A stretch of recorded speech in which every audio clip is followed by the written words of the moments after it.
Hey, yo, what's good, everybody? It's your boy, Manny, and we are here for another fantastic episode of Interviews, and I'm with my boy, David Webb of Hamilton. Now, you can do it. You can join me. Listen, it's a party here. You got it. There are no rules. We can do whatever we want together, individually. On the it's count up of three, to you. my name and business? 1, 2, 3. David Webb of Hamilton Computer Repairs. Do we get it? I got nervous. Did. You made me nervous because Sorry. I didn't want to mess up your. This is your business. This is your baby. It's okay. People can Google it. That's true. They can Google it. And Hamilton is with one. When M is Hamilton usually with one N. Yes. Emma, not M. Yes and yes. Okay. Yeah, it's just like the play. Although technically, I don't know if we were around first. When was Hamilton written? Ooh, that's a good question. But I know the guy was around way before you. Yeah, way before. My business has been around since 2012. Hamilton's probably older. Tell me a little bit about the whole beginning, the birth of Hamilton Computer Repairs. Okay, so like most things in my life, they're kind of spite-fueled. In the aspect of so the reason I got into computer repairs in the first place was to overcome limitations. Okay. Now these days the limitations, as we'll talk about later, are from manufacturers. But at that time it was my dad saying I couldn't use a computer after I think it was like 9 p.m. on school nights.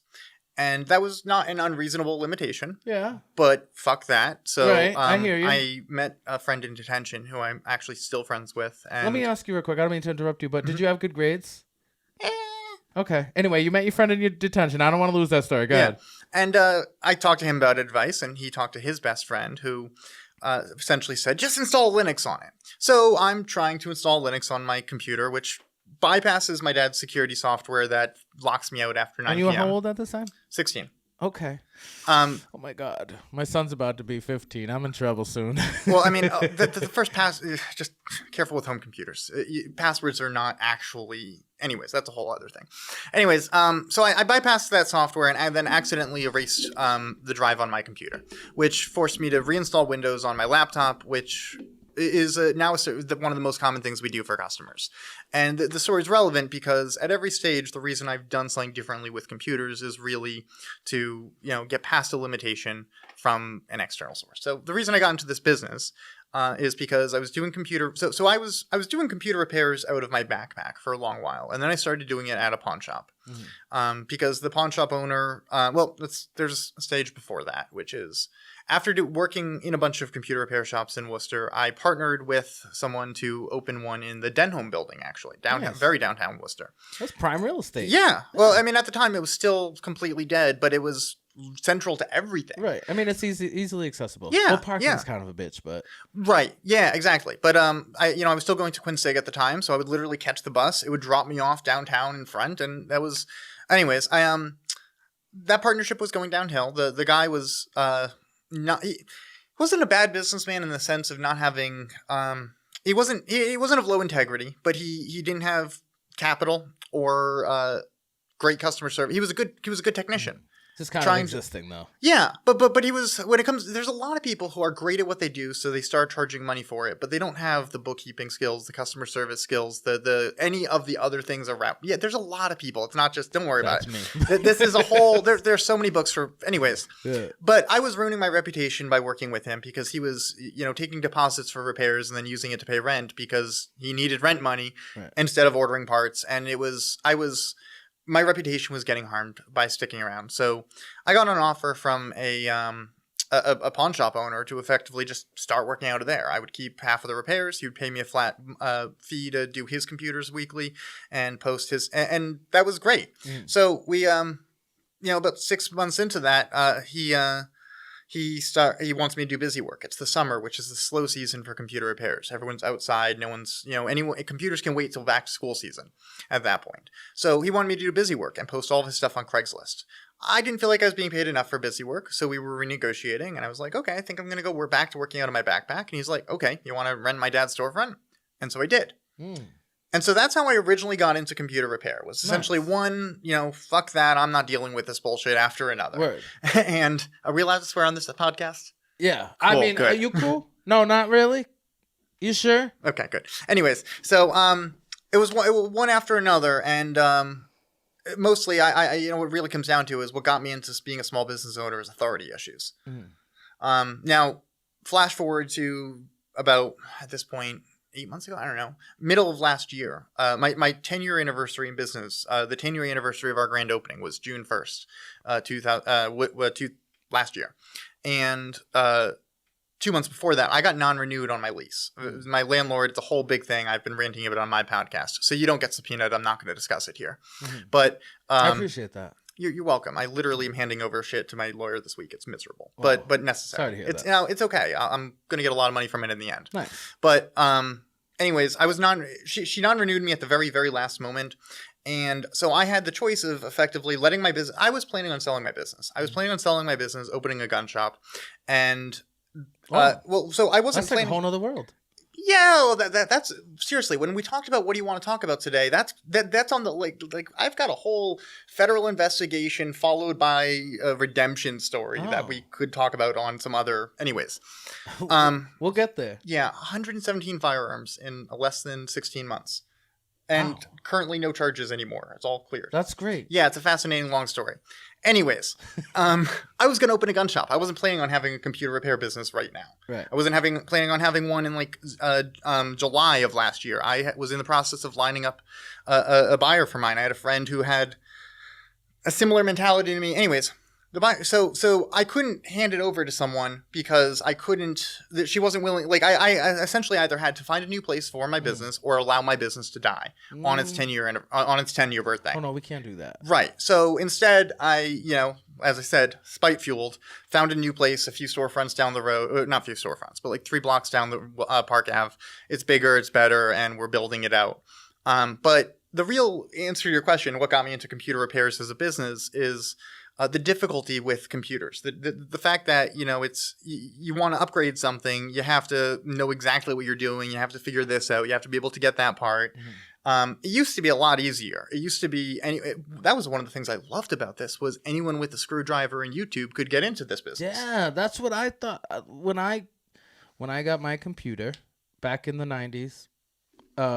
Is when I got my first computer. I can't even remember what kind it was. I know I was on MS-DOS.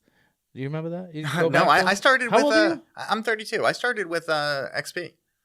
Oh wow. Yeah, I know. Most of my nerd friends started with 98 or DOS. Yeah, I was in DOS. I was in like 95 is when I first got into computers, and so I was like 11 years old.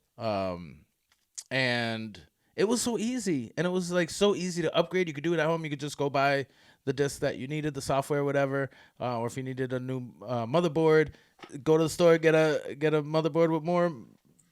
Yeah, you could upgrade bells and whistles and just pop that bad boy in and go. Now it's like I'm so afraid to buy a computer because I don't know what I'm getting myself into, and I don't know if I can afford to maintain this computer. That's exactly where we're going with this. So, have you purchased a protection plan in the past 2 years? No, so listen, every time I go to Walmart or Best Buy, they say, "Do you want a protection plan?" And I'm like, "For what?" I'm like, I'm not gonna throw my computer across the room. No, but think about that. For what? Because we're actually going to talk about this. I just think one of my main points. Yes, why? He said yes, because chances of me actually using that protection plan are slim, and I've also found from my own experience in the past of trying to get a protection plan because $800 on a phone. I'm poor. You know what I mean? So $800 is a lot. So I'm like, all right, I'll get the protection plan. And my first thought was, if I crack the screen, check this out, right? My charger port went, and they're like, sorry, that's not covered. You need a screen or a battery, we got you. But your charger port, time to get a new phone, buddy. Yep, protection plans are such bullshit on so many levels. But why did you buy that one? It was an $800 phone. Yeah, but I was desperate. No, but I was under duress. But you could go get it fixed, right? That was the intent. Yeah. No. I mean, no. With the, I'm saying, even if you didn't buy that plan, you could go get it fixed, right? I mean, I don't know. Honestly, I would say yes. You could go to like a little phone repair shop, yeah. But you don't know. I guess where I'm going with is you don't know, and you're not sure. Would you bring it to a phone repair shop, and then if they tell you it's $300 because that's a $220 screen? And then an $80 labor. Are you going to actually consider putting $300 into your phone? No, I'd probably just buy a new phone. Yeah. So the reason I'm asking about this, they die so well. They go out of. They fade away so quick. I don't know what the word I'm trying to look for. What? outdated. Yeah. So that's exactly what I'm trying to talk about. So I'm so glad that you're the one who brought that up, because what this really comes down to is it's not a protection plan, it's a protection racket. Tell me more. Well, rackets are effectively businesses that I know what a racket is. Well, I'm very familiar. I've never been part of one, but I'm very familiar with what a racket is. So I guess what I'm trying to say is if you buy an iPhone from an Apple store, they're going to try and sell you Apple Care. Yeah. And the reason they're going to tell you need Apple Care is because if it breaks. Yeah, but they're the ones breaking it. Well, so they're the ones making it easy to break, and they're the ones. They're not the ones breaking it. You're the one breaking it. No, they are, because they make a phone. Yes, I am the one breaking it, but they're the one helping me to break it. Because you know how many times I've chucked this thing across the room, and not once have I cracked my screen. Samsung Galaxy, by the way, not sponsored, but I'm just saying. No, so those screens are so much worse, and Samsung. What do you mean? These are worse? Samsung is worse than Apple in all the ways Apple is, but they're Android, which means they should be better, and they're not. I'm attacked. I will get back to that rant in a moment. Yeah, okay, let's get back to that, because I need to know. Yeah, I have so many feelings about Samsung. Anyways, we were talking about protection plans. Yes. Racket. What the reason I'm going to with this is because Apple. So one, it's not just Apple. When it comes to right to repair, this is so many different companies.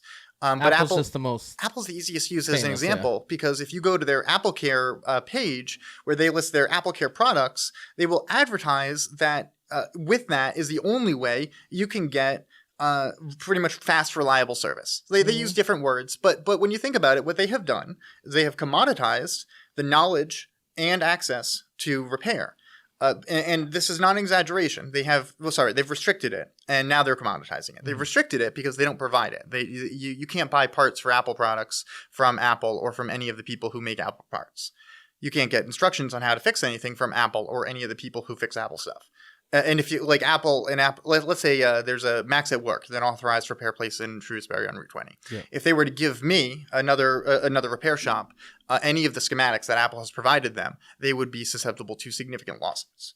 So, in other words, wouldn't it just be easier then for you to go get the but then I only have everything necessary to become an authorized Apple repair? Sure. So one, then I would have to buy parts from them, which is significantly more expensive than any of my current vendors, which would, of course, increase the cost to consumers. I heard an argument about that as well. There's more to this, because, two, I'd only be able to actually then work on... So the big benefit of coming to a shop like me instead of bringing it to Apple is you have a 7-year-old Mac, and we're like, sure, no problem. We'll open it up, figure out what's wrong, and swap the part. Yeah. You bring them one, and they're like, ooh, sorry, that's out of service. Right. I'm Apple authorized. Because they want you to buy the newest product, of course.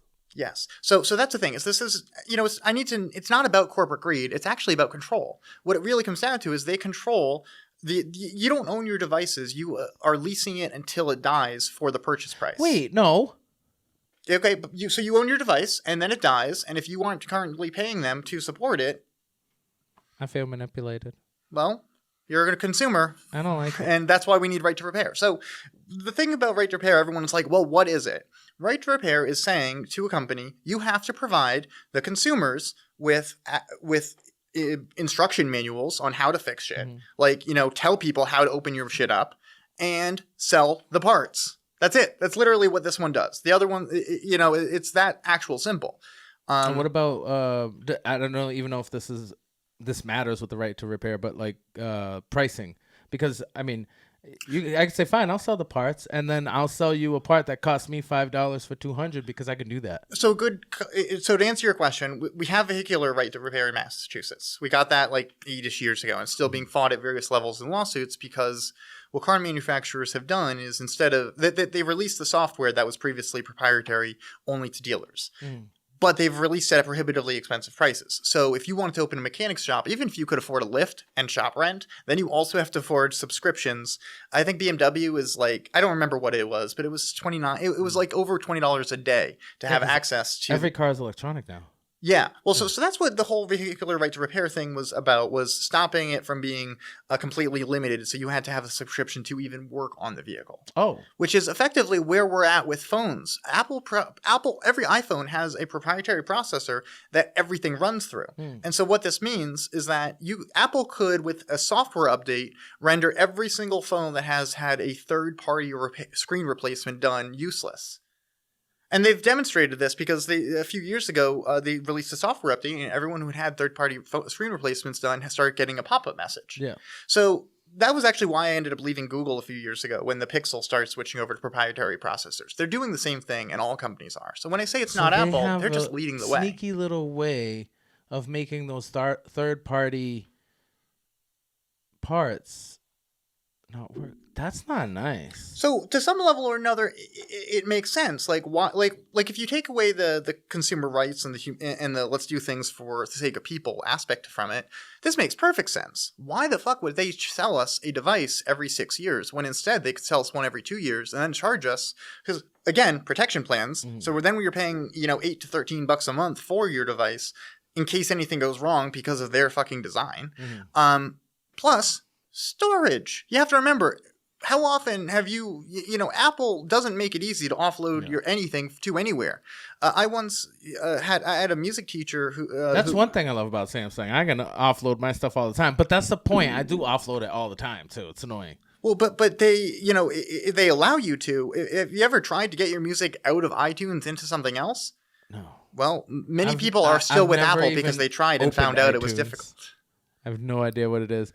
We're getting the signals from back there. That's what the big smile was about. We see you, and we got more to go. We're gonna keep coming with.